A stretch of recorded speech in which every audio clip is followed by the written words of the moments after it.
மனிதர்களாக படைக்கப்பட்டுள்ள ஒவ்வொருவரும் தனியான வாழ்க்கை வாழும் விதமாக தனித்தன்மையோடு கூடிய குணநலன்களோடு அவர்களுடைய மனதிலிருந்து வாழ்பவர்களாக படைக்கப்பட்டிருக்கின்றார்கள். மனம் போல வாழ்க்கை என்ற அந்த அழகான இறைவனுடைய வாக்குகளை கொண்டு அவர்கள் படைக்கப்பட்டிருக்கின்றார்கள். ஒருபோதும் நாம் மனதை விட்டு விலகியவர்களாக வாழ்வதிலிருந்தும்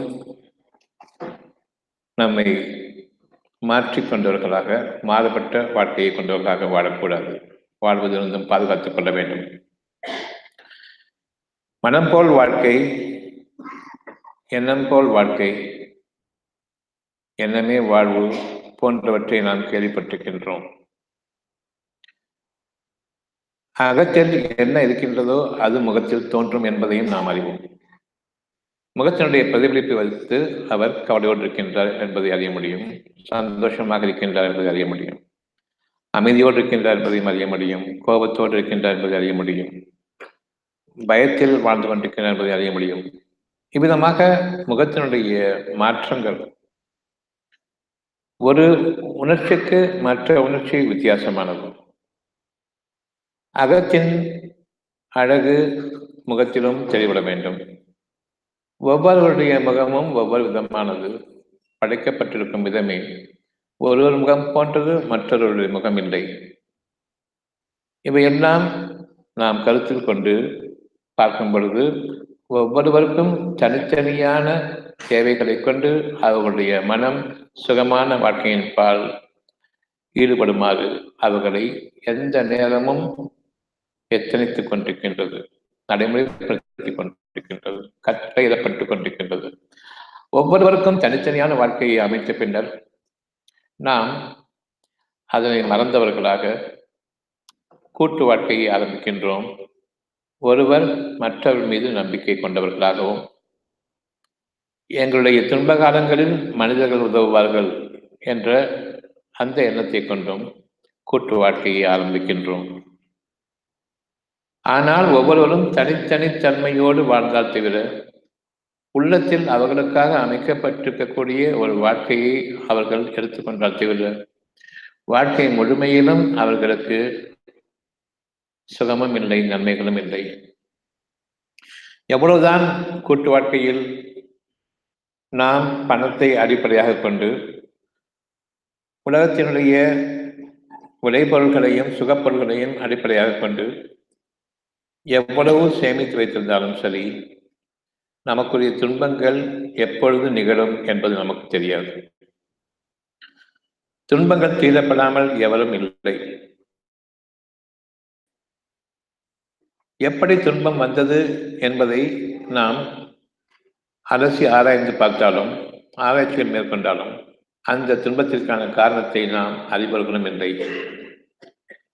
துன்பத்திற்கான காரணங்களை நாம் அறிபவர்களாக இருந்தால் எந்த ஒரு நோயிலிருந்தும் நம்மை நாம் காப்பாற்றிக் கொண்டவர்களாக, அதிலிருந்தும் நம்மை விடுவித்துக் கொண்டவர்களாக நாம் சுதந்திரமான சுகாதாரத்துடன் ஒவ்வொருவரும் வாழ முடியும். அவ்வாறு நம்முடைய துன்பங்களிலிருந்து நாம் நம்மை இன்றளவும் விடுவித்துக் கொண்டவர்களாக இல்லை. அப்படியானால் என்னுடைய மனதில் இருக்கக்கூடிய ஒவ்வொரு துன்பமும் நீக்கப்பட வேண்டும் என்று இறைவன் அறிவித்துக் கொண்டிருக்கின்றான். அந்த இறை உணர்வு. இனி நம்முடைய வாழ்க்கையினுடைய பகுதி என்ன? சுகங்களில் வாழ வேண்டும். துன்பங்களும் நமக்கு இருக்கின்றது. இந்த துன்பங்கள் நீங்க வேண்டும், சுகமான வாழ்க்கையில் வாழ வேண்டும். இனியும் துன்பங்கள் நீங்கக்கூடாது. இனியும் சுகமான பாதைகளில் நாம் பறந்தோங்க வேண்டும். நமக்காக அறிவிக்கப்பட்டிருக்கக்கூடிய இறை உணர்வு.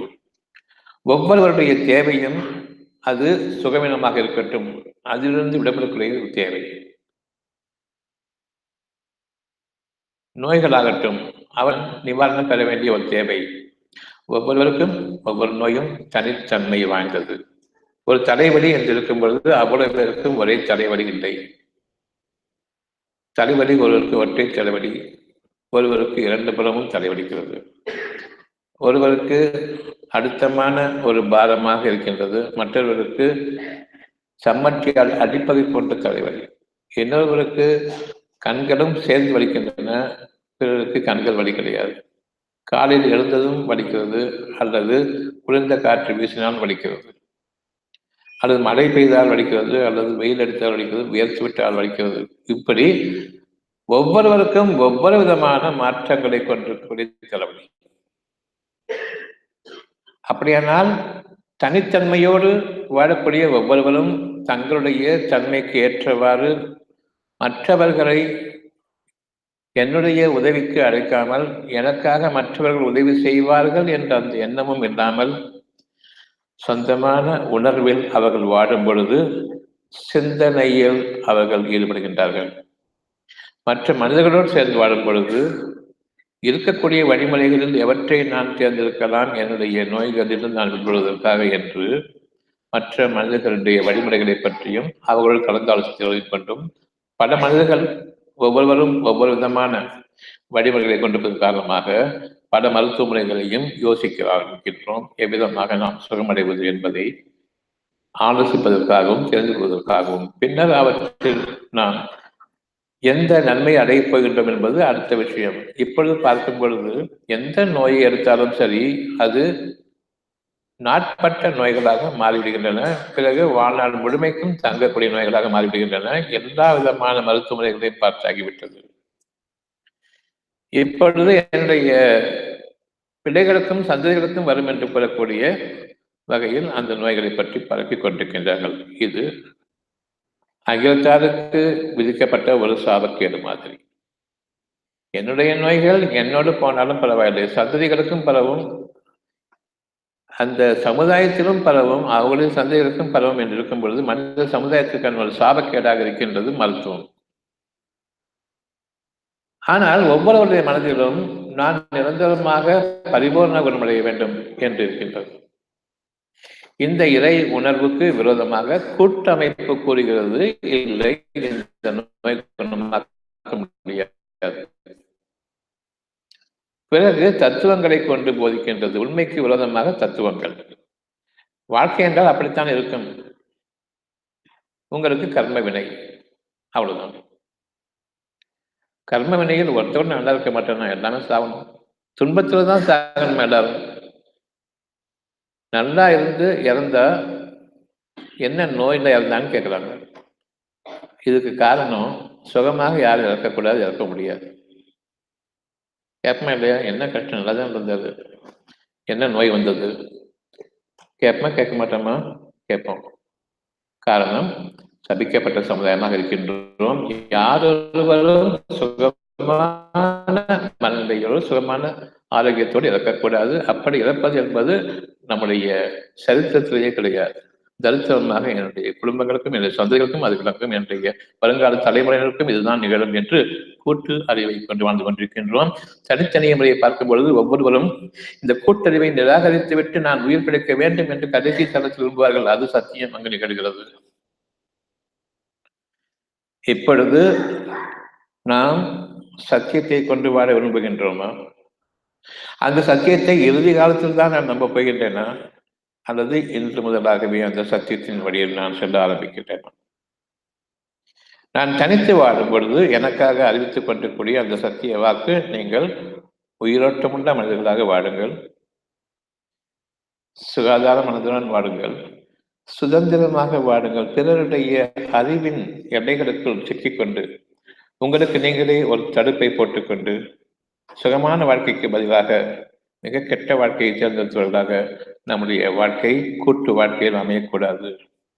அதாவது இறை உணர்வு என்ற உள்ளத்தில் இருக்கக்கூடிய ஒரு உணர்வு, அது ஒரு கர்ப்ப கோடலை போன்றது.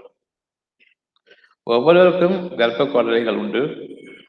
ஒவ்வொரு பெண்ணுக்கும் இருக்கக்கூடிய கர்ப்பத்தில் அங்கு என்ன வளர இருக்கின்றது, விளைய இருக்கின்றது என்பது இறைவன் அறிவான தவிர எவரும் அறிய மாட்டார்கள். பிறக்கக்கூடிய குழந்தை ஒவ்வொன்றும் முக பாவனைகளில் வித்தியாசமானது. அவர்களுடைய மனம் அழகான விஷயங்களை கொண்டு பிறக்கின்றது. ஒவ்வொருவருக்கும் தனித்தனியான அழகுமிக்க விஷயங்கள் இறைவன் புகட்டுகின்றான். அதை கொண்டு அந்த முகம் இன்று இருக்கக்கூடிய வித்தியாசமான முகங்கள் அவ்வளவும் ஒன்றை போல் ஒன்றல்ல. ஒவ்வொருவருக்கும் தனித்தன்மையான இறைவனுடைய ஆற்றல் கொடுக்கப்பட்டிருக்கின்றது. அதன் காரணமாக அந்த முகத்தில் வித்தியாசம் இருக்கிறது. அகத்தினுடைய அழகு முகத்தில் பிரதிபலிக்கும். என்னுடைய சுகமான உணர்வுகளில் நான் வாடும் பொழுது, இறை உணர்வுகளை ஏற்றுக்கொள்ளும் பொழுது சுகமான வாழ்க்கை. எனக்கு பிரகாசமான எதிர்காலம் வேண்டும். இது என்னுடைய மனதில் கல்விக்கப்பட்டிருக்கக்கூடிய ஒரு வாக்கு. இவ்விதமாகவே ஒவ்வொருவருக்கும் இருக்கிறது. ஒளிமயமான வாழ்க்கை வேண்டும், பிரகாசமான வாழ்க்கை வேண்டும். இருள் சூழ்ந்த வாழ்க்கை வேண்டாம். துன்பக் கடல்களில் மூழ்க வேண்டாம். இன்பக் கடலிலும் திளைக்க வேண்டாம். சமாதானமும் சாந்தமும் மிக்க வாழ்க்கை என்றென்றைக்கும் நிலைத்திருக்க வேண்டும். எது நிலையானது? துன்பம் நிலைத்த தன்மை அடையக்கூடாது, அது பிடிக்காது. இன்பங்களில் நிலைத்திருக்க முடியாது, தூங்க வேண்டும். தூக்கத்தில் அமைதி அடைய வேண்டும். அமைதி அடையாமல் நான் கொண்டிருக்கும்போது இன்பம் திளைத்துக் கொண்டிருக்கும்போது தூங்க முடியாது. இரவு நேரம் பாடாகிவிடும். இன்பக் கேளிக்கைகளிலும் இரவு நேரங்களில் நாம் கொள்ளக்கூடிய அந்த விளையாட்டு வேடிக்கைகள், வீணானவற்றில் மொழிகிடக்கூடிய அந்த விதமான டிவிக்கள், சீரியல்கள் இவற்றையெல்லாம் நான் மிகவும் அனுபவிக்க ஆரம்பித்து விட்டால், அது ருசிக்க ஆரம்பித்து விட்டால் திகட்டியும் போகும். என்னுடைய இரவின் வாழ்க்கையும் கெடும். அதாவது அமைதி கொண்டக்கூடிய அந்த ஓய்வுக்குரிய மனநிலை கெட்டுவிடும். அதிகமான இன்பங்களில் நான் திளைத்திருக்கும் பொழுது ஆட்டம் பாட்டம் கொண்டாட்டம் அது அடங்கு வழியில் தூங்க முடியாது. பொழுதும் விழுந்துவிடும். பொழுது விழுந்த பிறகுதான் தூங்க வேண்டுமே என்ற எண்ணம் வரும். பிறகு அவர்கள் தங்களுடைய வீடுகளுக்கு செல்வார்கள். ஆட்டம் களியாட்டங்கள் யார் ஈடுபட்டிருக்கின்றார்களோ அவர்கள். இவ்விதமாக நமக்கு இருக்கக்கூடிய ஒரு சுகமான வாழ்க்கை என்னவென்றால், அமைதியும் சாந்தமும் சமாதானமும் கொண்ட வாழ்க்கை என்றென்றைக்கும் நிலைத்திருக்க வேண்டும். பகலிலும் சரி, இரவிலும் சரி உங்களுக்கு உபயோகப்படும். ஆனால் இவற்றை தவிர்த்து கவலையோ, பயமோ, துக்கங்களோ, கஷ்டங்களோ, துன்பங்களோ, இன்பங்களோ நிலைத்துவிட்டால் நம்முடைய காலம் பெரும் துன்பத்திற்கு அடையாளமான காலமாகவும் சுகவீனத்திற்கு வடிவக்கூடிய காலமாகவும் நாம் அமைந்துவிடும். இதை கொண்டு நாம் எச்சரிக்கை கொண்டிருக்க வேண்டும். எந்த மனிதரோடும் நாம் கூட்டு செல்லும் பொழுது நம்முடைய நன்மையான பாதை மறைக்கப்பட்டு வெளிப்படையாக வாழக்கூடிய இந்த உலக வாழ்க்கையினுடைய சுகப்பொருள்களில் வாழ வேண்டும் என்று விரும்புகின்றோம். சுகமான வாழ்க்கை வேண்டுமா? சுகப்பொருள்களில் வாழ வேண்டுமா? பஞ்சுமத்தை சுகப்பொருள், குஷன், பெட், படுத்தால் சொகுசார். முதுகு வலி வரும் பொழுது தரமற்றமான கட்டையான அந்த தலையில் பழக்க வேண்டும். முதுகு வலி பொறுத்து சொகுசான வாழ்க்கை சுகப்பொருள்களில் அனுபவித்துவிட்டு பிறகு நீங்கள் கட்டாந்தரையில் பழக்க வேண்டும். உங்களுடைய முதுகுவலி போவதற்கும் கழுத்து போவதற்கும். சுகமாக வாழ வேண்டுமா? சுகப்பொருள்களில் வாழ வேண்டுமா? சிந்திக்க வேண்டும்.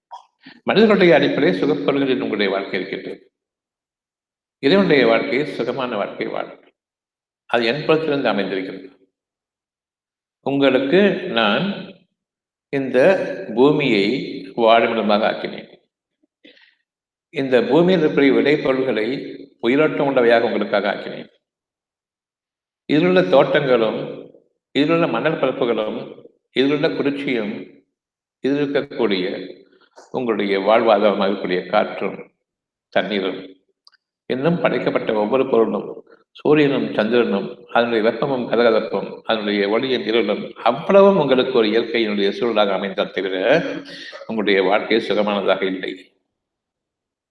இவற்றையெல்லாம் உங்களுடைய சுகப்பொருள்களை கொண்டு அறிந்துவிட முடியாது. உங்களுடைய பணத்தை கொண்டு இவ்வளவையும் வாங்கிவிட முடியாது. வானங்களையும் பூமியையும் இணைத்து உங்களுடைய வாழ்க்கைக்கு ஏதுவாக அமைத்துவிட முடியாது. நான் உங்களுக்காக இவை இரண்டையும் ஒன்றமைத்தேன். வானங்கள் உயர்வானது. என்னுடைய உடல் இந்த பூமியில் தரைமட்டமாக இருக்கின்றது. என்னுடைய எண்ணங்களோ வானங்களில் சிறகடித்துக் கொண்டு பறந்து கொண்டிருக்கின்றன. பூமியிலோ கஷ்டங்களிலும் நஷ்டங்களிலும் வாழ்ந்து கொண்டிருக்கின்றேன். உங்களுடைய வாழ்க்கை வானளாவிய வாழ்க்கை வேண்டும். தரைமட்டமாக ஊர்ந்து செல்லக்கூடிய வாழ்க்கை வேண்டாம். ஒவ்வொன்றையும் இறைவன் உங்களுக்கு விருப்பமாக அமைத்திருக்கின்றான். அது இறை உணர்வு. இவற்றை உங்களுடைய மனதில் கர்ப்ப கோடரையாக உங்களுடைய மனதை அமைத்து அது வெளிப்படையாக ஆக்காமல் உங்களுக்கும் என்ன நிகழ்ந்து கொண்டிருக்கிறது என்பதை புரியாமல் உங்களுக்காக ஒரு விதையை அமைக்கின்றான். இந்த கருத்தானது என்றென்றும் சாந்தமும் சமாதானம் கொண்ட வாழ்க்கை வாழ்க்கை. உணர்ச்சி வசப்பட்ட வாழ்க்கை வேண்டாம். உணர்ச்சி வயப்படக்கூடிய சூழ்நிலைகளோடு வாழவும் வேண்டாம்.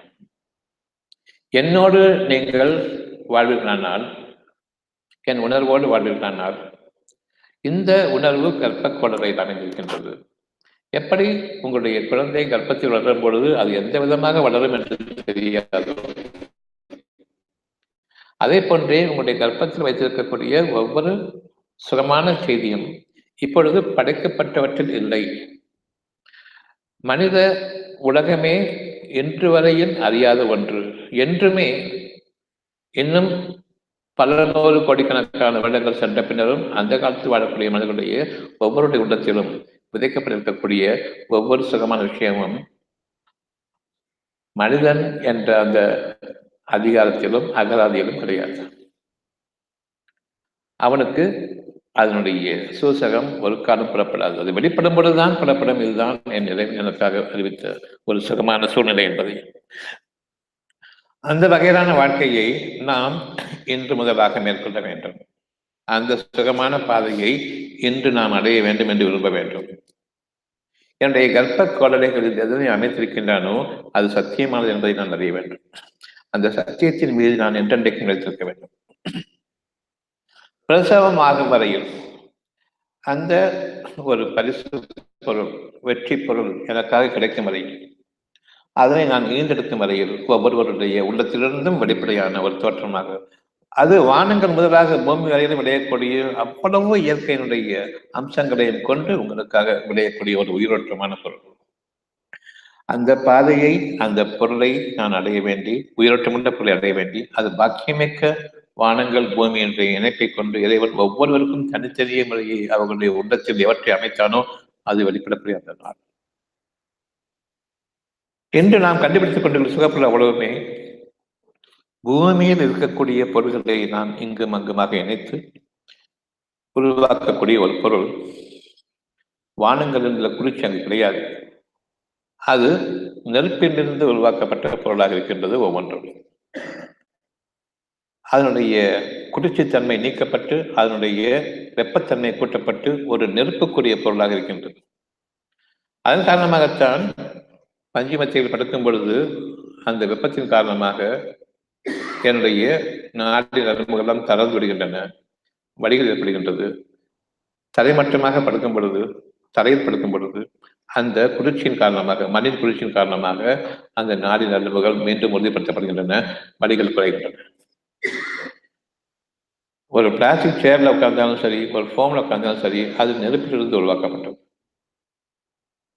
ஆனால் இறைவன் மறைவிலிருந்து உருவாக்குகின்றான். எந்த ஒரு பொருளின் அடிப்படையில் இல்லாமல் மறைவிலிருந்து உருவாக்குகின்றான் ஒரு உயிரணுவை. அது கர்ப்ப கொடையில் வைக்கின்றான். அது குழந்தையாக வளர்ந்து பின்னர் அதை உங்களுக்காக வெளிப்படுத்துகின்றான் கண் குளிர்ச்சியாக.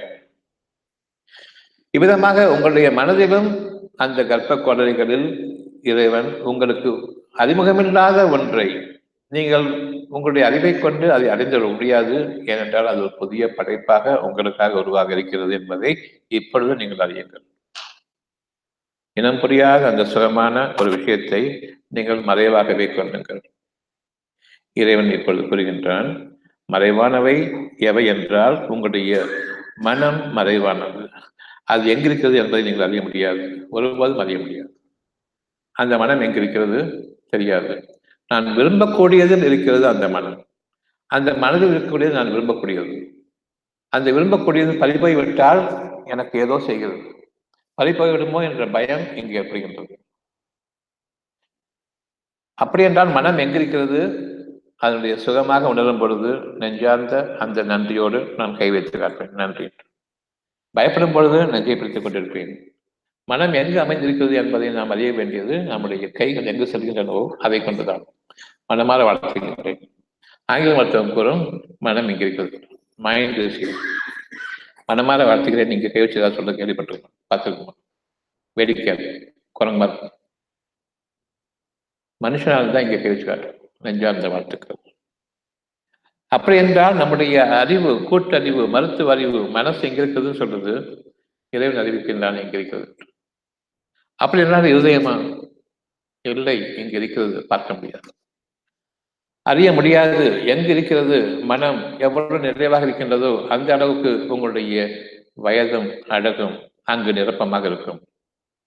அந்த வயதிற்குரிய அழகும், அந்த மனதிற்குரிய தெம்பும், அந்த தெம்பிற்குரிய சூழ்நிலைகளும், அந்த சூழ்நிலைகளுக்குரிய இரையாற்றலும், அந்த இரையாற்றல் உங்களுக்கு முன்னமே அறிவித்த இந்த சுகமான உணர்வு உங்களுக்காக வெளிப்படும் நாள் வரையில் அந்த கர்ப்ப கொள்ளைகள் வளர்ந்து கொண்டிருக்கின்றன. சாந்தமும் சமாதானமும் கொண்டு அதை எதிர்பார்த்திருக்கிற நம்பிக்கையோடு அவனுடைய வாக்குறுதி மீற முடியாது, மாறவும் செய்யாது. எவரும் அந்த வாக்குறுதி தடுத்துவிட முடியாது. நீங்கள் அந்த இறை உணர்வுகளோடு, சுகமான உணர்வுகளோடு எதிர்பார்க்கக்கூடிய அந்த நன்மைகளோடு வாழ்ந்து கொண்டிருக்கும் பொழுது. ஆனா இன்னைக்கு நம்ம வாழ்ந்து கொண்டிருக்கூடிய விஷயம் எப்படின்னு சொன்னா, கஷ்டத்தை எதிர்நோக்கி வாழ்ந்துட்டு இருக்கோம். நாளைக்கு என்ன நிகழுமோ என்ற பயத்தோடு, நம்மை அறியாத ஒரு பயம், அறியாத ஒரு கவலை நிரந்தரமாக அமைந்திருக்கின்றது. நாளைய வாழ்க்கையை பற்றி, என்னை பற்றி, என் குடும்பத்தை பற்றி, என்னுடைய மக்களை பற்றி, நாளைய வாழ்க்கை நிகழுமோ என்ற அந்த அச்சம், இருக்கக்கூடிய அரசியல் சூழ்நிலைகளை வைத்து என்ன நிகழுமோ என்ற பயம், எந்த அளவுக்கு நாம் கட்டத்துக்குள்ளாக போகின்றோம் என்ற பயம் எல்லாமே இருக்கிறது. அந்த பயத்தினோடே இது நிகழ வேண்டாம் என்று இதனுடைய வாக்கும் இருக்கிறது. குழந்தையை பெற்றெடுத்த அந்த நாளிலிருந்து ஒரு பயம், எப்படி வளர்க்கப் போகின்றேன். ஒரு சிறிய காய்ச்சல் வந்துவிட்டாலும் பயம், என்ன நிகழுமோ என்று. ஒரு சளி வந்துவிட்டாலும் பயம், மூக்கை அடைத்துக் கொண்டுமே குழந்தைக்கு சுவாசம் இருக்க முடியாது, என்ன செய்வோம் என்ற பயம்.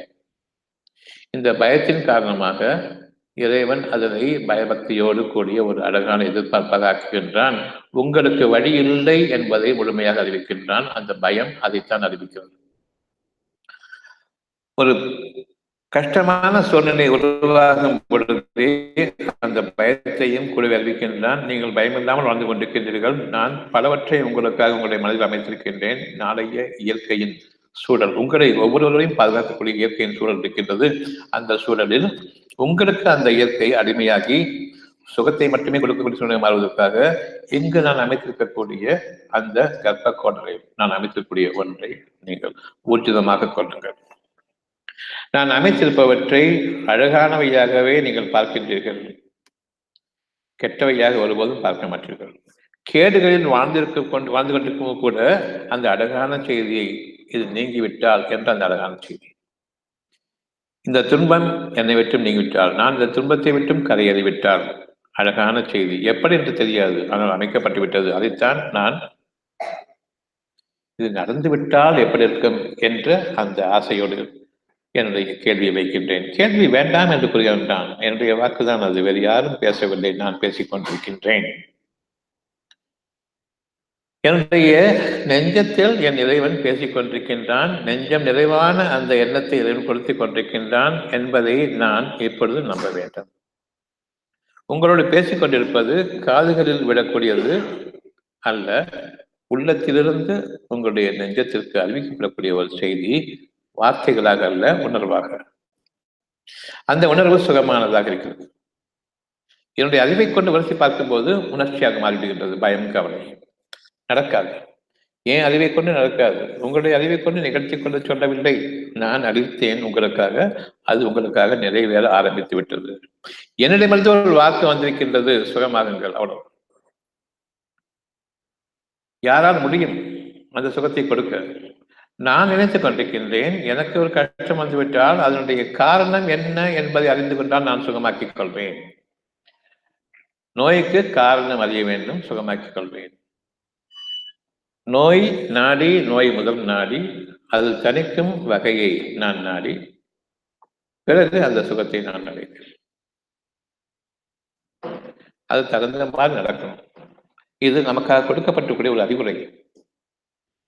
நீங்கள் நோயை அறிய முடியாது, உங்களுடைய குணக்கேடுகள் காரணமாக நோய், அவ்வளவுதான். இப்பொழுதும் கூட நான் சுகமாக்கிக் கொள்வேன் என்ற குணக்கேடு. சுகம் என்பது உங்களுடைய அறிவு சம்பந்தப்பட்டது அல்ல, அது ஒரு படைப்பு சம்பந்தப்பட்டது, உயிர் ஆற்றல் சம்பந்தப்பட்டது. உயிரை பற்றி நீங்கள் அறிந்தவர்கள் இல்லை, ஆற்றல் பற்றியும் நீங்கள் அறிந்தவர்கள் இல்லை, சக்தியை பற்றியும் நீங்கள் அறிந்தவர்கள் இல்லை. பிறகு உங்களுடைய அறிவு எதை கட்டிடுகின்றது? நான் படித்த பொருள்கள், விஷப்பொருள்கள், மருந்துகள். உடற்கூறுகளை பற்றி பார்த்த பிறகு அதனுடைய அந்த உடற்கூறுகளை சீர் செய்யக்கூடிய மருந்துகள். ஒவ்வொரு உடற்கூறு என்று வரும் பொழுது ஒரு உறுப்பாக இருக்கட்டும், அது இருதயமாக இருக்கட்டும், வயிறாக இருக்கட்டும், வேற கண், காது, எந்த உறுப்பாக இருக்கட்டும், அது உள்ள ஒவ்வொரு செல் அணு அந்த செல் அணுவை உயிரோட்டமாக இயக்கக்கூடிய அந்த உயிர் ஆற்றல், அதை பற்றி அறிய வேண்டும். உயிர் ஆற்றலில் ஒரு குறை ஏற்பட்டிருக்கின்றது. உயிர் ஆற்றல் என்றால் என்ன, அதில் குறை என்றால் என்ன, அதில் பலவீனம் என்றால் என்ன, நீங்கள் அறிபவர்களா? பார்க்க முடியாது. மிஞ்சி மிஞ்சி போனால் அவங்களுக்கு மைக்ரோஸ்கோப் வேணும், டெலிஸ்கோப் வேணும், தூரமா பார்க்கறதுக்கு, கிட்ட பார்க்கறதுக்கு. இவற்றை கொண்டு உயிரை பற்றி நீங்கள் அறிய முடியுமா? அது எங்க இருக்கிறது என்று பார்க்கக்கூடிய பொருளாது இல்லை. அவ்விதமாக இருக்கும்பொழுது எப்படி நோய்க்கான காரணத்தை உங்களால் அறிய முடியும்? அந்த உயிர் அணுக்கள், செல் அணுக்கள், ஒவ்வொரு உறுப்பினர் செல் அணுக்கள் அழிகின்றன. அதற்கு அழிக்கக்கூடிய சக்தி அங்கு உருவாகிவிட்டது. அந்த சக்தியை நீக்கி படைக்கக்கூடிய சக்தியை எப்படி நீங்கள் வைப்பீர்கள்? விழுந்த சிராய்ப்பு ஏற்பட்டுவிட்டால் தோல் எல்லாம் இங்கு நீக்கப்பட்டு விடுகிறது. பிறகு புதிய தோல் உருவாகின்றது. அந்த புதிய தோல் உருவாவதற்கு உயிர் வேண்டும். சுற்றியுள்ள தோள்களுக்கு உயிர் வேண்டும். அந்த உயிரோட்டம் உள்ள தோல் மறைக்கிறது. கொஞ்ச நாள்ல பழைய தோல் உருவாகுது. அந்த புதிய தோல் உருவாகிறதுக்கான அடையாளம் கொஞ்ச நாள் அது தோல் வெள்ளையாக இருக்கும். பிறகு மிச்ச சுற்றிருக்கக்கூடிய தோல் நிலைச்சடைகிறது. புது உருவாக்கம், புது உயிராற்றல், புதிதாக ஒவ்வொரு நாளும் நாம் படைக்கப்பட்டு கொண்டிருக்கின்றோம். இதனை நாம் அறிய வேண்டும். இந்த படைக்கும் சக்தியை எடுக்கப்பட்டிருப்பவர் எந்த மருத்துவர்? வெளிப்படையான பொருளை பார்த்துட்டு இது அழிஞ்சிட்டு இருக்குதுன்னு பார்த்துட்டு அந்த அழியக்கூடிய அந்த உறுப்பை நீக்கிறது தானே இவங்களுக்கு வேலை. வேற என்ன வேலை? இதனை நாம் மருத்துவ அறிவு என்று கொள்கின்றோம். பொருளாக பார்க்கக்கூடியது எதுவுமே உயிர் ஆற்றலை கொண்டு இயங்கக்கூடிய நிலையில் இவர்களுக்கு அழியக்கூடிய பொருள்களாக இருக்கும். அழிக்கப்பட வேண்டும் என்று விரும்புவார்கள். அதனை சர்ஜரி என்ற அடிப்படையில் நீக்கிவிடுவார்கள். இது வாழ்க்கை அல்ல. ஒவ்வொரு உறுப்பாக நீக்கப்பட்டு கடைசியில் நான் உயிருக்கு போராடுகின்றேன். இதுவரையில் நினைத்துக் கொண்டிருந்தது உறுப்புகளை நீக்கிவிட்டால் நான் உயிரோட்டம் பெற்றுவிடுவேன் என்று. இப்பொழுது இறைவன் அறிவிக்கின்றான், உயிர் இருந்தால் உடல் இருக்கும் என்று. இப்பொழுது உயிருக்காக பாடுகின்றீர்கள். அவ்வளவு உறுப்பை நீக்கியாச்சு, இப்போ உயிருக்காக பாடுகின்றீர்கள். இது ஆரம்பத்திலேயே நீங்கள் கவனித்திருக்க வேண்டும். உயிர் முக்கியமே தவிர உயிர் காரணமாக உடல் பாதுகாக்கப்படுகின்றது. உயிர் ஆற்றல் காரணமாக உடலின் ஆரோக்கியம் பாதுகாக்கப்படுகின்றது. ஆகவே உயிர் ஆற்றலை நான் கெடுக்கக்கூடாது எந்த வகையிலும் என்ற அந்த உணர்வை கொண்டிருந்திருக்க வேண்டும். படைப்பவனே என்று அவனிடம் நான் தெரிந்திருக்க வேண்டும். உங்களுடைய இறைவனுக்கு படைப்பவன் என்ற பெயரிட்டிருக்க வேண்டும். அந்த படைப்பவன் என்ற பெயரை கொண்டு நீங்கள் அவனை அழைத்திருக்க வேண்டும். அவ்விதமாக இல்லாமல் மனிதர்களை போய் நீதான் காப்பாற்றுபவன் என்று நாம் சொல்லும் பொழுது நம்முடைய பாதை மாறிவிட்டது. இறைவனை விட்டும் இறை உணர்வை விட்டும் நம்முடைய மனித அறிவின் பக்கம் சென்று விட்டது. மனிதருக்கு சம்பந்தமில்லாத ஒன்று இந்த அறிவு. மனதோடு சம்பந்தப்பட்டது நெஞ்சம். அந்த நெஞ்சார்ந்த வாழ்க்கையை விட்டுவிட்டு அறிவு என்ற மட்டமான வாழ்க்கைக்கு நம்முடைய பெருமை நம்மை உயர்த்திவிட்டது. இங்கு நாம் நம்முடைய உடலை அழித்துக் கொண்டு வாழ்வதை மருத்துவ அறிவு என்று என்கின்றோம். ஏதாவது ஒரு கஷ்டம் உடனே ஆபரேஷன் என்ன செய்யறது? உறுப்பை நீக்கியாச்சு. ஏன் அந்த உறுப்பு பாதிக்கப்பட்டது? இப்பொழுது ஏன் அந்த உறுப்பை நீங்கள் படை நிலைக்கு மீட்டவில்லை? படைக்கப்பட்ட அந்த நிலைக்கு ஏன் மீட்டவில்லை? எனக்கு படைப்பை பற்றி தெரியாது. எப்படி என்றால் படைப்பவன் யார்? இறைவன். அந்த படைப்பாளன். அந்த படைப்பாளன் இப்பொழுது கூறிக்கொண்டிருக்கின்றான் உங்களுடைய கர்ப்பத்தில், மனதில் என்றென்றும் சுகமான வாழ்க்கை. நீங்கள் இந்த உலக வாழ்க்கையில் நீடிக்கும் காலம் எல்லாம், நிலைத்திருக்கும் காலம் எல்லாம் உங்களுடைய சுகம் உங்களுடன் நிலைத்திருக்க வேண்டும். ஒருபோதும் ஒரு அனுபவம் குறையக்கூடாது என்று அறிவித்துக் கொண்டிருக்கின்றான். இது வேண்டுமா வேண்டாமா என்று என்னுடைய கேள்வி. வேண்டும் என்று கூறும் பொழுது அங்கு விதைக்கப்பட்டு விடுகின்றது. உங்களுடைய மனது, உங்களுடைய கர்ப்ப குரல்களில் அது விதிக்கப்பட்டதாக ஆகின்றது. அது விதிக்கப்பட்ட பின்னர் அதற்கான ஒரு காலத்தவணையின் மீது அது உறுதிப்பட்டுக் கொண்டே வரும். மறைவாக ஆக்கப்பட்டிருக்கின்றது.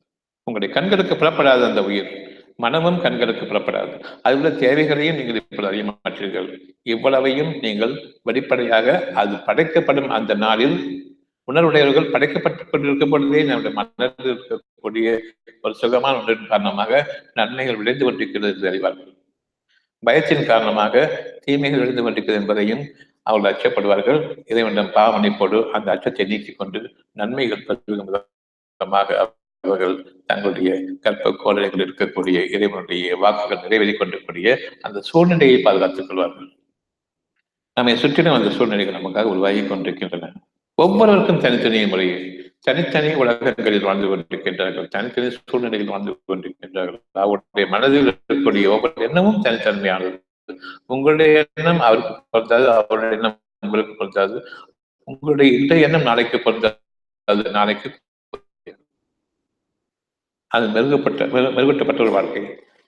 இப்பொழுது உங்களுடைய உள்ளத்தில் இருக்கக்கூடிய ஒவ்வொரு விஷயமும் இறைவன் உங்களுக்காக அறிவித்துக் கொண்டிருக்கூடிய ஒரு புதிய வாழ்க்கையினுடைய தொடக்கம். நான் நேற்றைய வாழ்க்கையினுடைய தொடர்ச்சி என்பதற்கு கிடையாது. தூங்கி எழுந்த பிறகு நான் இறந்து எழுந்திருக்கின்றேன், இருளில் ஆகி வெளிச்சத்திற்கு வருகின்றேன். இப்பொழுது ஒரு புதிய படைப்பாக நீங்கள் உங்களுக்கு உருவாக்கத்தை பார்க்க வேண்டும். நேற்றைய வாழ்க்கையை தொடர்ச்சி நான் அழிந்து கொண்டிருக்கின்றேன், எனக்கு வயதாகி கொண்டிருக்கின்றது என்ற அடிப்படை கிடையாது. நீங்கள் உயர்ந்து கொண்டிருக்கின்றீர்கள், உங்களுடைய எண்ணங்கள் உயர்ந்து கொண்டிருக்கின்றன, இன்னும் அழகான எண்ணங்கள் உங்களுக்காக படைக்கப்பட்டிருக்கின்றன, உங்களுடைய கர்ப்ப கோடங்கள் வைக்கப்பட்டிருக்கின்றன. அவற்றை நீங்கள் பார்ப்பது வசனமாறு. அவன்தான் உங்களுடைய கர்ப்ப கோடலைகள். பார்க்க முடியாதது கர்ப்ப கோடலை.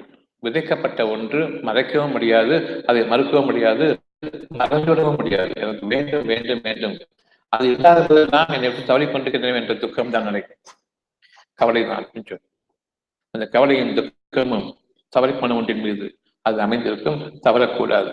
அமைத்தது அமைக்கப்பட்டதுதான். அது விளைய வேண்டும். விளையக்கூடிய பாதையை நீங்கள் இருக்க வேண்டும், நீங்கள் சுகமாக வாழ்வதற்கு.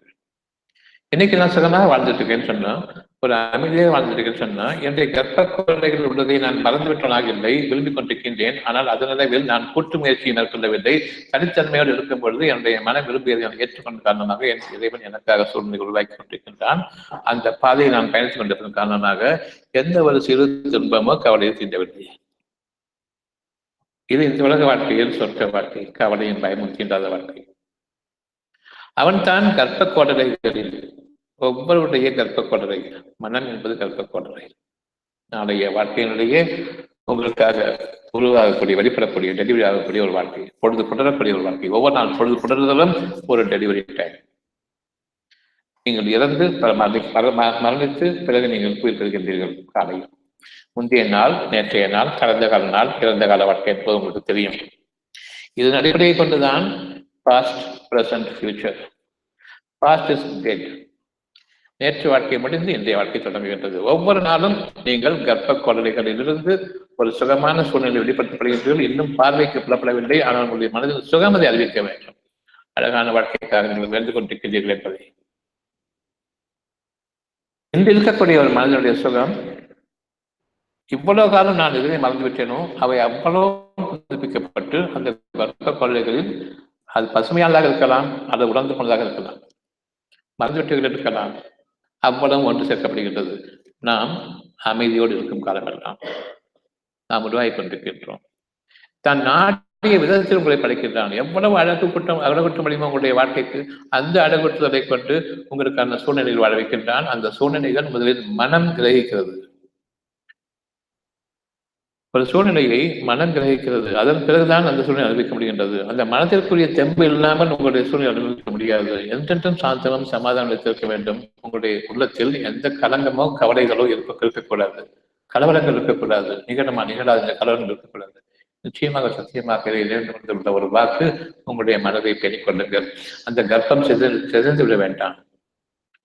எப்படி தாய்மை அடையக்கூடிய அந்த ஒரு பெண் கர்ப்பம் தரித்திருக்கும் பொழுது பார்த்து நடங்க, அதிர்ச்சி கொடுத்துடாதீங்க, கர்ப்பம் கலைஞ்சிடும் பயம் சொல்லுவோம். அதே மாதிரி மனசுல இருக்கக்கூடிய ஒரு சுகமான எண்ணத்தை உங்களுடைய அறிவை கொண்டு வரிசை பார்த்து நடக்காதே இது அப்படின்னு ஒரு பயம் வர, கலர் வர, அது கலைஞ்சி போகக்கூடிய தன்மை உண்டு. சாந்தமும் சமாதானமும் நிலைத்திருக்கும் காலமெல்லாம் உங்களுக்கு அந்த துன்பங்கள் ஒருபோதும் நிகழப்போவதில்லை. நீங்கள் எவற்றையெல்லாம் நாளைக்கு ஒரு கஷ்டம் நினைக்கிறீர்களோ அந்த கஷ்டம் நிகழ்வதற்கு முன்பாக முந்தைய நாள் பெரும் பயத்தோடு இருக்கிறேன், நாளைக்கு நிகழ்ந்து போயிருன்னு சொல்லிட்டு எவ்வளவோ காலங்களில் அது நிகழ்வதில்லை. கடவுள் காப்பாற்றுவாருன்னு சொல்லுவீங்க. இன்னைக்கு அவன் எதிர்ப்பான் எனக்கு கஷ்டத்தை கொடுப்பான், கடங்காலம் நிற்பான் நான் எதிர்பார்த்தேன். எப்படி சமாளிக்க போறோம்னு தெரியலையே நான் மனசு வச்சிருந்தேன். ஆனா வரல. சில சமயங்கள்ல வந்தாரு, நான் நினைச்ச மாதிரி ஒண்ணும் பண்ணல, அது சமாதானமா போயிட்டாரு சொல்லு. இது எப்படி நிகழ்ந்தது? உங்களுக்கு அறியாத ஒன்று எப்படி நிகழ்ந்தது? நீங்கள் அறிந்த அந்த துன்பங்கள், அந்த கஷ்டங்கள், மனவேதனைகள் நிகழவில்லை, பயந்தீர்கள். அந்த பயபக்தி உங்களை காப்பாற்று. எனக்கு எதுவும் தெரியாது என்று கைவிரித்து அந்த பயபக்தி உங்களை காப்பாற்று. நான் வந்தால் சமாளித்துக் கொள்வேன் என்ற அந்த திமிரோடு படுத்து இருந்தால் மறுநாள் விடிவு உங்களுக்கு மோசமாக இருந்திருக்கும். ஆனால் பயத்தோடு துன்பச்சென்றேன். அந்த பயம் இறைவனிடம் ஏற்றுக்கொள்ளப்பட்டதாயிற்று. பயபக்தியின் காரணமாக எனக்கு தெரியாது என்ற பணிவு வந்தது. நான் நாளைக்கு சமாளித்துக் கொள்வேன் என்ற அந்த எண்ணம் இல்லை, பயம். பயத்தின் காரணமாக ஒரு அமைதியை கொடுத்து தன் பொறுத்து ஏற்றுக்கொண்டு தூக்கத்தை கொடுத்தான். எந்த கடன் கொடுத்தவர் என்னை நான் மறுநாள் பார்க்க நினைச்சார், அவருடைய மனதுக்கு மறுநாள் புதிய உணர்வாக கொடுத்து சுகத்தை கொடுத்தான், அமைதி அளித்தான். அவர் மனதில் தோன்றியது, பரவாயில்ல விட்டு நான் முடியாதுன்னு சொல்லிட்டு எங்க தர போறாங்க, தரம்போது தரட்டுங்கிற அந்த எண்ணத்தை அங்க கொடுத்தான். அப்படியே போய் கேட்கலான்றவங்க சமாதானத்தை கேட்டுட்டு போறாங்க. உலகம் மனதில் இருக்கின்றது ஒருவருடைய கூட்டு வாழ்க்கையினுடைய அடிப்படை. இறைவன் தான் நாடியவர்களை ஒன்றிணைக்கின்றான். பயபக்தியுடையவர்கள் அனைவரையும் ஒன்றிணைக்கின்றான். ஒருவர் மற்றவருக்கு நற்செய்தி குறிக்கொள்பவர்களாக. தாங்கள் உதவுவேன் என்று கூற முடியாது, நீங்கள் தான் உதவ வேண்டும் என்று அவரும் மனதில் கொண்டு உங்களை அணுகவில்லை. ஒவ்வொருவரும் தனித்தனி முறையே பயபக்தியோடு வாழ்கின்றார்கள். அவர்களை ஒன்றிணைக்கின்றான். இவர்கள் தங்களுக்குள் சத்தியத்தை கொண்டு பரிமாறிக்கொள்வார்கள். இறைவனுடைய வாக்கு உண்மையானது, இறைவனை நம்பிக்கை கொள்ளுங்கள், பொறுமையாக இருங்கள் என்ற அந்த சத்தியத்தை எதனையும் அவர்கள் தெரிந்து கொள்ள முடியாது. அதை தவிர வேறு எதையும் அவர்கள் விரும்ப மாட்டார்கள். இங்க நீங்க வந்திருக்கிறது காசு பணத்துக்காக வரல, ஒரு நல்ல செய்திக்காக தான் வந்திருக்கு. பொழுதுபட்டவர்கள் அதே நேரம் நற்செய்தியோடு புலர வேண்டும். நான் இன்று புதிய மனிதனாக படைக்கப்பட்டிருக்கின்றேன், அதனால் தான் இந்த நேரம் சிறப்பான நேரம். வெயில் காயும் போது 10 மணிக்கு 11 மணிக்கு ஒரு கூட்டம் பேசும்போது அசுகமான நேரம் அல்ல. புதிய உருவாக்கத்தோடு புதிய விடுதல் நமக்காக ஆரம்பிக்கும் பொழுது என்னுடைய மனமும் நேற்றைய இறந்த காலத்தை விட்டும் வெளிப்பட்டு இருள் சூழ்ந்த நிலையில் அடுத்த நாள் பொழுது புலரும் பொழுது என் மனதில் தெளிவை கொண்டு பார்க்க வேண்டும் என்பதற்காக வேண்டி வந்திருக்கின்ற தவிர பழைய காலத்தில் வாழ்ந்து அப்படியே முடிக்கும் பொழுது நேற்றைய செய்திகள் அவ்வளவு கொண்டு வந்து பயத்தோடு வாழ்வதும் கஷ்டங்களோடு வாழ்வதும் இறந்த காலத்தை நிகழ்காலமாக்கிக் கொண்டு வாழ்வதும் ஒருபோதும் இனி நமக்கு ஆகமாக்கப்பட்டது என்பதை அறிய வேண்டும். இன்றைய நாள் உங்களுக்காக முடிவாக இருக்கக்கூடிய ஒரு புதிய நாள். நேற்றைய நாள் இல்லை. நேற்றைய நாளில் அவ்வளவு தீமைகளையும் நான் நீக்குகின்றேன். எனக்கும் உங்களுக்கு இருக்கக்கூடிய பகைமையை நான் நீக்குகின்றேன். இறைவனை மறந்த வாழ்க்கையை நான் விட்டு விளங்குகின்றேன். இந்த வகையில் எனக்காக புதிய ஒரு உருவாக்கம், எனக்காக டெலிவரி ஆகி இருக்கக்கூடிய ஒரு செய்தி என்ன, அதனுடைய உண்மை என்ன, மனதில் இருக்கக்கூடிய சுகம் சத்தியத்தை அறிவிக்கின்றது. நீங்கள் நேர்மையான பாதையில் அழகான திசையை நோக்கி சென்று கொண்டிருக்கின்றீர்கள். உங்களுடைய வாக்கானது இறை வாக்கானது நெருங்கிக் கொண்டிருக்கின்றது. இந்த சமாதானமும் சாந்தமும் அழகும் அதை அறிவித்துக் கொண்டிருக்கின்றது. எனவே உங்களுடைய மனதை நீங்கள் கலங்கப்படுத்திக் கொள்ள வேண்டாம்.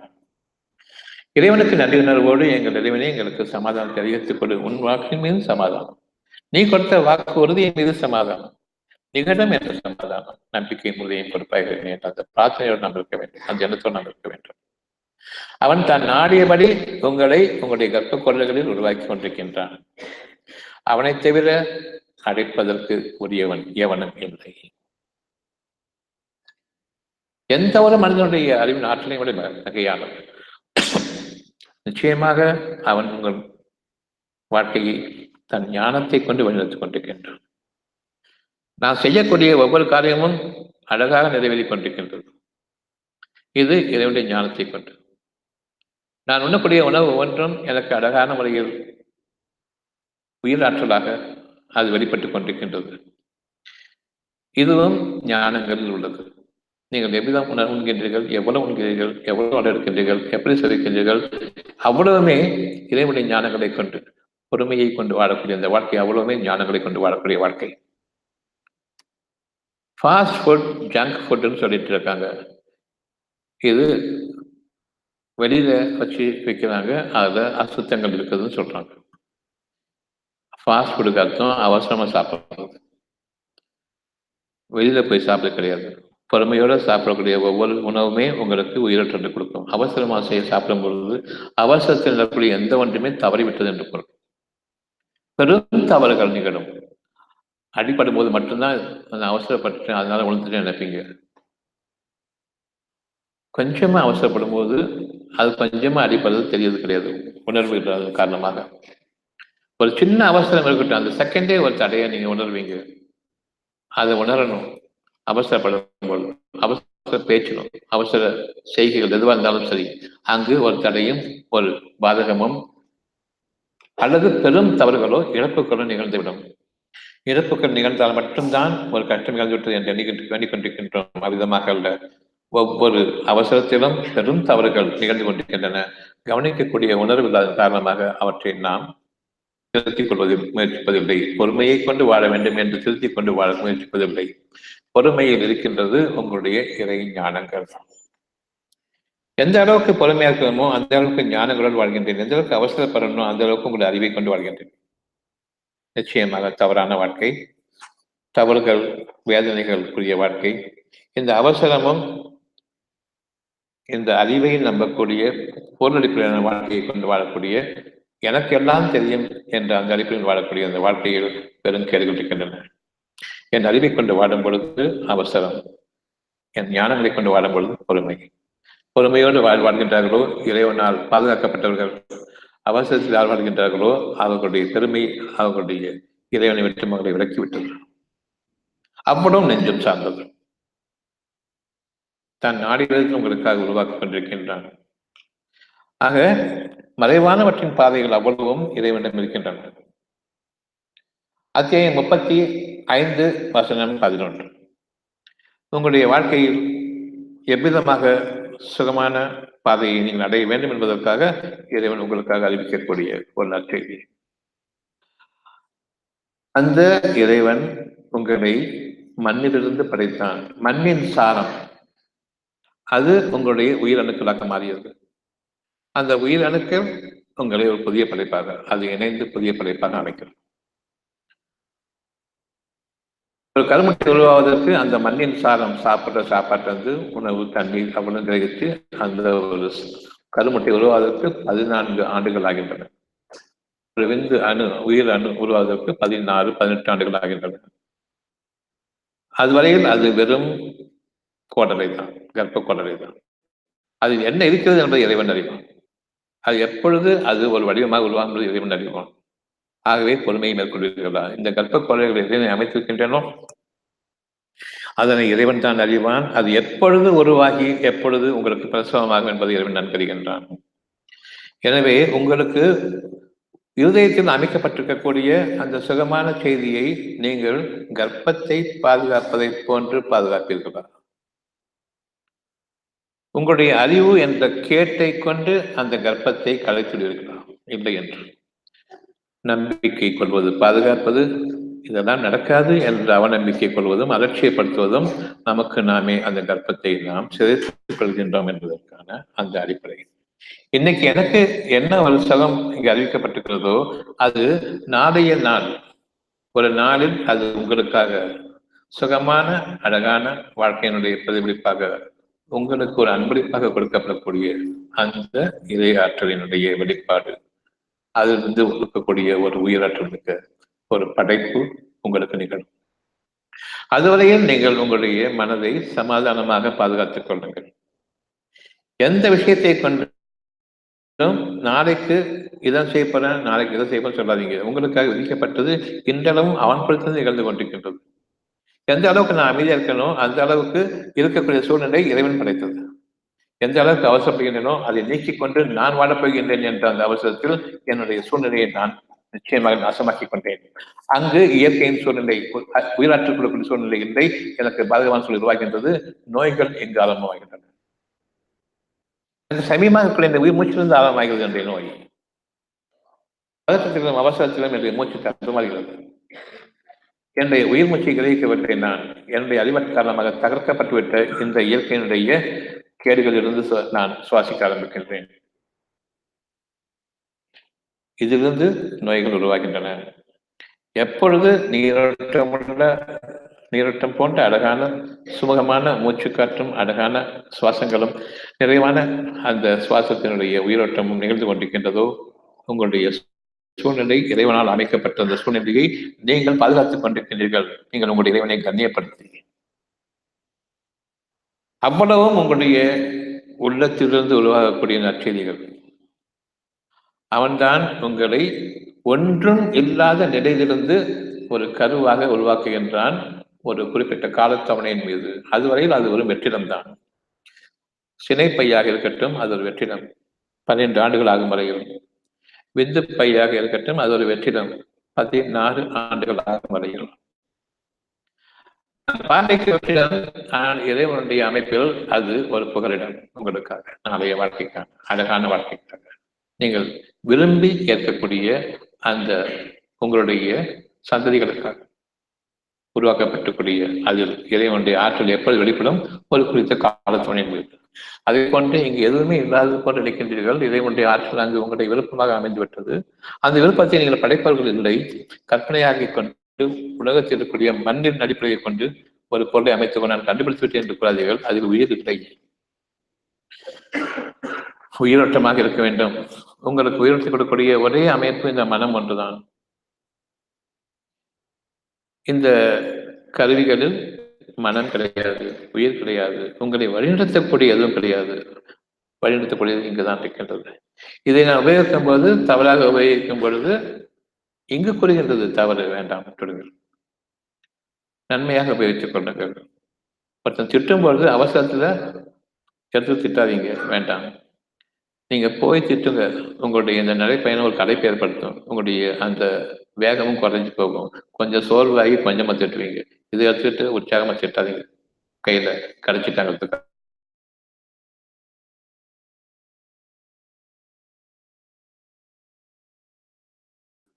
உங்களுடைய உத்வேகம், உங்களுடைய உற்சாகம் அவ்வளவு மிதப்படுத்தப்படுகின்றது. உங்களுடைய கோபம், ஆத்திரம் அவ்வளவுமே மிதப்படுத்தப்படுகின்றது. காலத்தின் மீது நிச்சயமாக இறைவனுடைய ஆற்றல் உங்களுடைய அறிவை மிகக்கூடியதாக இருக்கிறது. கனிவோடு வாழக்கூடிய வாழ்க்கையையும் பணிவோடு வாழக்கூடிய வாழ்க்கையையும் இறைவன் தனக்கு உகந்த அந்த இறை வழிபாடாக எடுத்துக் கொள்கின்றான். இது இறைவனை வழிபடுவதும் இறைவனை போற்றுவதும் அவனுடைய திருப்தியை மேற்கொள்ளக்கூடிய வாழ்க்கையை நான் மேற்கொண்டிருக்கிறேன் என்பதற்கான அடையாளமும் ஆகும். உங்களுடைய வாழ்க்கையை இன்று முதலாக ஒரு சுகத்தின் அடிப்படையை கூடிய வாழ்க்கையாக, உங்கள் கர்ப்பத்தை பாதுகாத்துக் கொள்ளக்கூடிய வாழ்க்கையாக, இறைவன் உங்களை அந்த குரல்களில் வெறுமையிலிருந்து படைக்க இருக்கின்றான், நீங்கள் அறியாத ஒன்றிலிருந்து படைக்க இருக்கின்றான் என்பதையும் நீங்கள் அறியுங்கள். பின்னர் ஒரு துளியாக நீங்கள் மாறுகின்றீர்கள். அத்தியாயம் 35-11. மண்ணின் சாரத்திலிருந்து 12 ஆண்டுகள் 14 ஆண்டுகள் கழித்து ஒரு துளியாக நீங்கள் மாறுகின்றீர்கள். அதிலிருந்து உங்களை படைக்கின்றேன். படைப்பினுடைய ரகசியத்தை இறைவன் உங்களுக்காக ஆக்குகின்றான். உங்களை துணைகளாக ஆக்குகின்றேன். ஒருவருக்கு ஒரு நற்செய்தி சொல்லிக் கொள்ளக்கூடிய துணைகளாக ஆக்குகின்றேன். இப்பொழுது கூறிக்கொண்டிருப்பதை போன்று எந்த நற்செய்தி இருக்கின்றதோ பொறுமையை மேற்கொள்ளுங்கள், அமைதி மேற்கொள்ளுங்கள். அதற்கு ஒரு உருவம் கொடுத்து நீங்கள் அதனை பின்பற்றிக் கொண்டிருக்காதீர்கள். இதுதான் வாழ்க்கை என்று. சுகமான வாழ்க்கையை வாழுங்கள் என்று இருக்கும் பொழுது ஒரு வேலை, ஒரு படிப்பு, ஒரு பணம், இதை கொண்டுதான் சுகமான வாழ்க்கை என்று எண்ணாதீர்கள். உணவு சுகமான வாழ்க்கை. உங்களுடைய அறிவை கொண்டு நீங்கள் உணவை படைப்பவர்கள் இல்லை. உங்களுடைய அறிவை கொண்டு அந்த உணவுக்கு நான் படைக்கின்றேன் என்று கூறும் பொழுது அந்த உணவுக்கு விஷத்தை நீங்கள் ஊட்டி படைக்கின்றீர்கள். அதனுடைய படைப்பு இறைவன் படைப்பை போன்று இருக்கின்றது. ஆனால் அதில் இருக்கக்கூடிய சுகமோ இல்லை, அது ஒரு விஷம். யாருக்காவது குணம் சரியில்லைன்னு சொன்னா அவன் சேர்க்க சரியில்லைன்னு சொல்லுவோம். நீ பழகக்கூடிய அந்த சமுதாயம் சரியில்லை, அந்த சூழ்நிலை சரியில்லைன்னு சொல்லுவோம். இது உண்மையாக இருந்தால் இன்னைக்கு நாம் ஒரு மரத்தை போட்டு ஒரு சிறுநீரை போட்டு அதில் பல உரங்கள், கெமிக்கல்ஸ், எதுலையுமே உயிர் கிடையாது, இதை போட்டு ஒரு விஷமான நிலமாக ஆக்கி அந்த விஷ நிலத்திலிருந்து உங்களுக்கான ஒரு செடி, ஒரு மரமாக, ஒரு பயிர்களாக விளையும் பொழுது அது அந்த சாதத்தை கொண்டு வளர்கிறதா இல்லையா? விஷத்தன்மையை கொண்டு பசுமை புரட்சி என்று கூறிக்கொண்டிருக்கின்றோமா? உயிர் ஆற்றலை கொண்டு இறைவன் கொடுக்கக்கூடிய அந்த ஒரு பயிர் விளைச்சலுக்கு இணையாக நம்முடைய அறிவை அதிகமாக ஆக்கி நான் பசுமை புரட்சி செய்து கொண்டிருக்கின்றேன். அந்த கடவுள் செய்வதை விட நான் அதிகமாக செய்ய சொன்னாங்களே இல்லையா? இப்போ உங்களுடைய நிலைமை என்ன? எதை கொண்டு நீங்கள் உங்களுடைய அறிவாற்றல் என்று பசுமைப்படுத்தி செய்தீர்களோ அவ்வளவு உணவும் உங்களுக்கு கேடு. ஒவ்வொரு பருக்கையும், ஒவ்வொரு பயிரும், ஒவ்வொரு துளி தண்ணீரும், ஒரு அணு சுவாசிக்கக்கூடிய காற்றும் விஷமாக மாறிவிடும். இதை நீக்கிக் கொள்ளுங்கள். இப்பொழுது இதை அறிவிக்கின்றான், கவலைப்பட வேண்டாம். சூழ்நிலை மாற்றுவோம் நான் தான். ஒரு வெள்ளம் ஏற்படட்டும், அவ்வளவும் அடித்துக் கொண்டு போகிறது. உங்களுடைய பயிர்கள் அவ்வளவுமே இந்த விஷச்செடிகள் கூடாது என்று அடித்துக் கொண்டு போகின்றது. விவசாயிகள் கவலை. ஆனால் நிகழ்ந்தது நல்லது. பூமியையும் சுத்தப்படுத்தி, வானத்தையும் சுத்தப்படுத்தி, காற்றையும் சுத்தப்படுத்தி, நிலத்தையும் சுத்தப்படுத்தி, அதில் இருக்கக்கூடிய கழிவுகள் அவ்வளவையும் நீக்கி மண்ணை வளமாக ஆக்கி இப்பொழுது அதில் விளையக்கூடிய அந்த பயிர் உங்களுக்கு, உங்களுடைய குழந்தைகளுக்கும் சந்தைகளுக்கு அழகாக இருக்கும். அதை உண்ணக்கூடிய ஆடு மாடுகள் கிடைக்கும். அதில் இருக்கக்கூடிய பால் உங்களுக்கு சுவையாக இருக்கும். வயிற்றுக்கும் சாணத்துக்கும் இடையே அந்த கலப்பற்ற பாலை உங்களுக்காக அறிவிக்கின்றான், கொடுக்கின்றான். தூய்மையான பாலை. சாப்பிட்ட உணவு வயிற்றுக்கு செல்கின்றது. வயிற்றிலிருந்து இறுதியாக சாணமாக மாறுகின்றது. இதற்கிடையில் அவற்றின் வயிற்றுக்கும் சாணங்களுக்கும் இடையே கலப்பற்ற பாலை, தூய்மையான பாலை நாம் உங்களுக்காக கொடுக்கின்றோம். நீங்கள் நன்றி செலுத்துவீர்களாக. படைப்பவன் அவன் தான் என்று. இந்த நன்றி உணர்வு காற்று முதலாக, தண்ணீர் முதலாக, உணவு வரையிலும் உங்களுடைய தொழிலை நம்பியோ பிறகு உங்களிடம் காசு பெற்றுக்கொண்டோ இதை நான் தரவில்லை. நல்லுணர்வு பெற்றவர்களாக இருப்பீர்களானால் உணவுக்கு விலை பேசுவதை போன்ற ஒரு தரித்திரம் அந்த சமுதாயத்திற்கு கிடையாது. நீங்கள் இன்று உங்களுடைய ஆட்சியாளர்களுக்கு எஜமானர்களாக வர வேண்டும் என்றால் உணவு என்ற பற்றாக்குறை, தரித்திரம் நாம் தீண்டக்கூடாது. இது உங்களுடைய இறைவன் உங்களுடைய கர்ப்பக்கோளரில் வைத்திருக்கக்கூடிய வாழ்க்கையின் ஆதாரம். எதற்காக? உணவுக்கு விலை. நீங்கள் உங்களுடைய மனதை கேளுங்கள், உணவுக்கு விலை தேவையில்லையே ஏன்? விவசாயிகள் தான் உணவை படைக்கின்றார்கள், அவங்களுக்கு கொடுக்க வேண்டும். விவசாயிகள் கொடுக்கணும்னு சொன்னா விவசாயிகள் எப்போதுமே ஒரு கோமணத்தோடு தான் இருக்காங்க படைக்கிறவங்க. அவங்க உண்மையா இருந்தா அவங்கெல்லாம் செழிப்பா இருக்கணும், நீங்கள் தான் எலும்பு தோளமா இருக்கணும், நீங்கள் தான் உடம்ப வளர்த்துட்டு இருக்கீங்க. விவசாயிகள் எலும்பு எண்ணிருந்தா அப்படி இருக்காங்க. அவங்க படிப்பதா இருந்தாலும் அவங்க ஒழுங்கா இருக்கணும். எப்படி அவங்க இவ்வளவு மோசமா இருக்காங்க, நீங்க நல்லா இருக்கணும். விவசாயிகள் காப்பாற்றப்பட்டதாக தெரியலையே. என்கிட்ட காசு வாங்கிட்டு போயிட்டு விவசாயிகளை நீங்க செழிக்க வச்சதாக தெரியலையே. எப்படி இவ்வளவு காசு வாங்கிட்டு அப்புறமா விவசாயிகள் அதே கோமணத்தோடு இருக்காங்களே? நிச்சயமாக இவர்கள் பதில் சொல்ல முடியாதவர்கள்.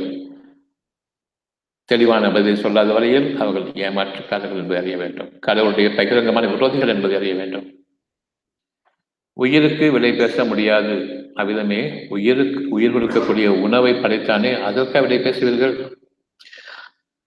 நாம் நன்றி கெட்டவர்களாகவும், அகம்பாவம் கொண்டவர்களாகவும், ஆணவம் கொண்டவர்களாகவும், அறிவியினர்களாக வீண் கேள்விகளையும் வீண் பேச்சுக்களையும் பேசிக் கொண்டிருப்பவர்களாக இருந்து கொண்டிருக்கின்றோம். உங்களுடைய உள்ளத்தில் இப்பொழுது கேட்கின்றான் ஒரு கேள்வி. நீங்கள் உணவு உங்களுக்காக படைப்பவன் இறைவனா, நீங்களா? எனக்கு ஒரு 20 ரூபாய் கொடுத்தா அரிசி வரும்னு சொன்னா, அந்த 20 ரூபாய் என்கிட்ட இல்லைன்னு சொன்னா அந்த அரிசி எங்க போகுது? அரிசியை படைக்கிறது எப்படியும் 3 மாசம் 4 மாசம் ஆகும். நான் 20 ரூபாய் கொடுத்தா 4 மாசம் கட்ட தரீங்க எனக்கு, நீங்க படைக்கிறதா இருந்தா இல்லையே. எனக்காக படைக்கப்பட்டதை, ஒவ்வொரு உயிரினத்திற்காக படைக்கப்பட்டதை எப்படி நீங்க சேமிச்சு வச்சுக்கிட்டு பதுக்கி வச்சுக்கிட்டு பிறகு விற்பீங்க? அது காசுக்கு விலை போகக்கூடியது இல்லையே. அது உயிர் ஆற்றல் மிக்கது. அந்த உயிர் ஆற்றலை நீங்கள் படைப்பவர்கள் இல்லை, இறைவன் படைக்கின்றான். அவன் படைத்த இனத்திற்காக படைக்கின்றான். நீங்கள் யார் அதனை பதுக்குவதற்கு? அந்த கேள்வியை கேட்கும் பொழுது என் இறைவனே நீ உதவி செய். கண்டிப்பா இவங்ககிட்ட சொன்னா அந்த உணவை ஃப்ரீயா தரமாட்டாங்க. கூட்டு வாழ்க்கை வேண்டாம், மனிதர்களிடமிருந்து கெஞ்சி கூத்தாடி பெறக்கூடிய அந்த வாழ்க்கை வேண்டாம் என்றும் கேளுங்கள். நான் மகசூல்களை பெருக்குகின்றேன், அவர்களால் அதை பதுக்க முடியாது, உங்களுக்கானது. நீங்கள் உங்களுடைய நிலத்திலிருந்து எடுக்க முடியும், கை கிட்ட தூரத்தில் நான் வைக்கிறேன். உங்களுடைய ரோடுகளில் இளையும் அவ்வளவு தானியங்களும் அவ்வளவு காய்கறிகளும் ஏன் என்னிடம் நீங்கள் கேட்க மறுக்கின்றீர்கள்? நான் படைத்துக் கொள்வேன் என்ற அந்த அகம்பாவம் தானே அகத்துக்கு செய்யக்கூடிய பாவம். நீங்கள் விளைவிப்பவர்கள் இல்லை, நீங்கள் செடிகளை உருவாக்கின்றீர்கள். அதில் நீங்கள் என்று வரும்பொழுது உயிராற்றல் கிடையாது. எங்கள் இறைவனே நீ எங்களுக்கு உணவை கொடு என்று கேட்கும் பொழுது அங்கு உயிராற்றல் பிறக்கும். நோய்கள் கிடையாது. சுகமான வாழ்க்கையின் பகுதிக்கு திரும்புவோம். மனம் என்ற அந்த கர்ப்ப கொலைகளிலிருந்து வெளியாக இருக்கக்கூடிய ஒவ்வொரு நாள் பொழுதையும் நாம் கவனிப்போம். சுகமான சூழ்நிலை. நான் இன்னும் அழகான சூழ்நிலையை எது நோக்கி சென்று கொண்டிருக்கின்றேன், முன்னோக்கி சென்று கொண்டிருக்கின்றேன். கவலையும் பயமுறுத்தின்றார். சின்ன பிள்ளைகளாக இருக்கும்போது அந்த பருவம் வர வரைக்கும் எந்த கவலையும் கிடையாது. உயிரோட்டம் பெருகிட்டு இருக்குது. அவர்களுடைய சினைப்பையிலும் அவர்களுடைய விந்துப்பைகளிலும் அந்த உயிராற்றல் பெருகிக் கொண்டிருக்கின்றது. அதை பற்றி கவலையே இல்லாமல் வாழ்ந்து வந்தார்கள். அதை போன்று கவலையும் பயமும் நீக்கப்பட்ட வாழ்க்கையில் வாழ்ந்து கொண்டிருக்கும் பொழுது அந்த நாள் முதிர்ச்சி அடையும் பொழுது காலத்தோணையினுடைய அந்த மெச்சூரிட்டி டைம் வரும்பொழுது அன்னைக்கு தெரியும் இறைவன் யார் என்பதை. நான் படைப்பவனில்லை, நான் படைக்கப்பட்டவன், நான் வாழ்விக்கப்பட்டுக் கொண்டிருக்கின்றேனே தவிர நான் வாழ்கின்றேன் என்ற பேச்சு கிடையாது. நம்முடைய நோய்கள் இன்று முதலாக நீங்க வேண்டும். இது இறைவனுடைய வாக்கு. ஏற்றுக்கொண்டேன். அமைதியை பெணிக்கொள்ளுங்கள். அது உருவாகி கொண்டு அதை தக்க பருவம் அடைந்தும் போது உங்களுக்கு அவ்வளவு நோய்களும் நீங்கும். உங்களுடைய சமுதாயத்திலும் நோய்கள் நீங்கும். உங்களுடைய சந்ததிகளிலும் நோய்கள் நீங்கும். இந்த இறைவனுடைய ஞானங்களை கொண்டு நீங்கள் வாழ வேண்டும். அவனே உங்களை துணைகளாகவும் ஆக்கினான். ஒருவருக்கொருவர் நற்செய்தி குறி கொடுக்கிறவராகவும் ஒருவருக்கொருவர் சுகமான செய்திகளை கொண்டு பொறுமையை கொண்டும் அமைதியை கொண்டும் வாழக்கூடிய வாழ்க்கையின் மீது உங்களை அமைப்பவர்களாக இருக்கின்றார்கள். அவன் அறியாமல் இந்த சுகமான மனநிலையை கொண்டு கர்ப்பம் தரிக்க வேண்டும். அவன் அறியாமல் இந்த கர்ப்பம் நிகழக்கூடாது. அவனுடைய பயபக்தியின் மூலமாக நிகழ்கின்றது. ஒவ்வொருவருக்கும் இந்த பயபக்தி இருக்கின்றது. கர்ப்பம் அடைவதற்கு முன்பாகவே இது அவனுடைய அருளிலிருந்து உள்ளதாகும். இந்த மாதம் நான் கர்ப்பம் தரிக்க வேண்டும், இந்த மாதம் எனக்கு நின்றுவிட வேண்டுமே என்ற பயம். அதை நான் நிகழ்த்திக் கொள்வேன் என்று சொல்வதற்கு இல்லை, சொல்ல முடியாது. அடுத்த மாதம் எனக்கு பாக்கியம் கிடைக்குமா, அடுத்த மாதம் நின்றுடுமா, இப்படித்தான் இந்த பயம்தான்.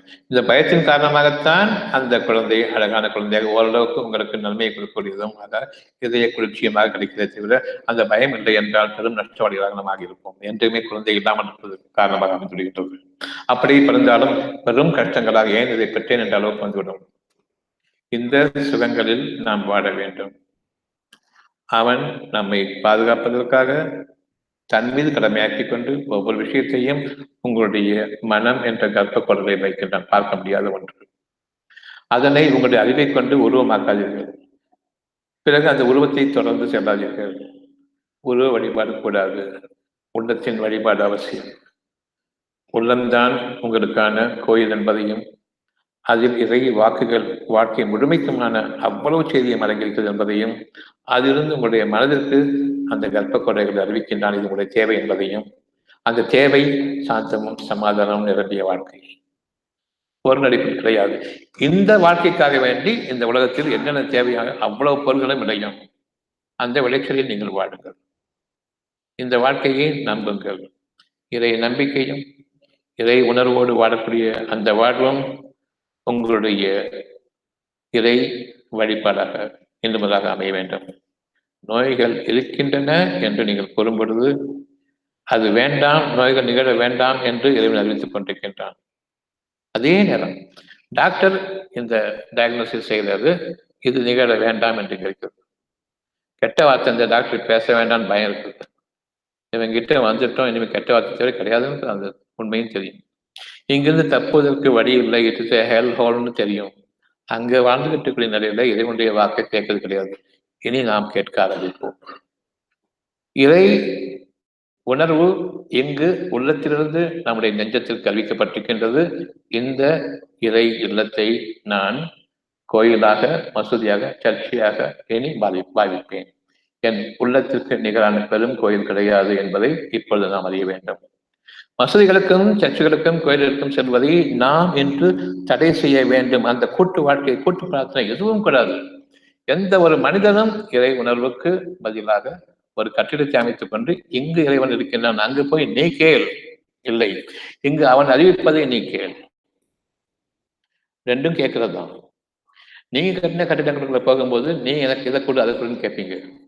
படைக்கப்பட்ட பொருள்களிலிருந்து இறைவனோ நான் படைக்க இருக்கக்கூடிய புதுமையான பொருளிலிருந்து உங்களுக்கு அறிவித்துக் கொண்டிருக்கிறீர்கள். நீங்கள் அறிபொருள் இல்லை, என்னிடம் நீங்கள் அமைதியை கேளுங்கள். அவ்வளவு.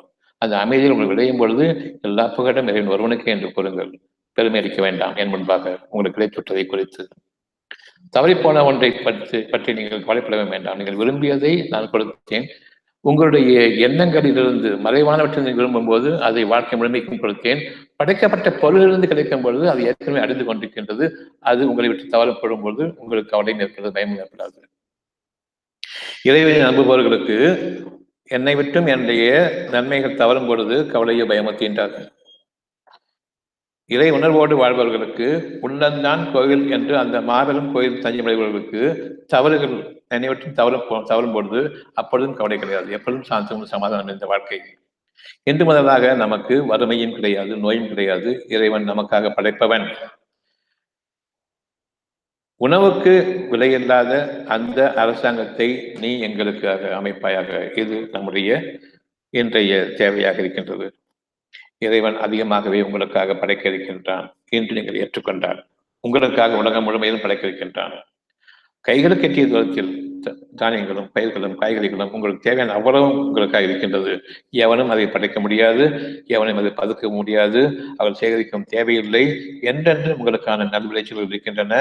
ஆகவே நீங்கள் எவருக்கும் வேலை செய்ய வேண்டிய அவசியமும் இல்லை, தொழில்களும் தேவையில்லை, ப்ரொஃபஷனும் தேவையில்லை.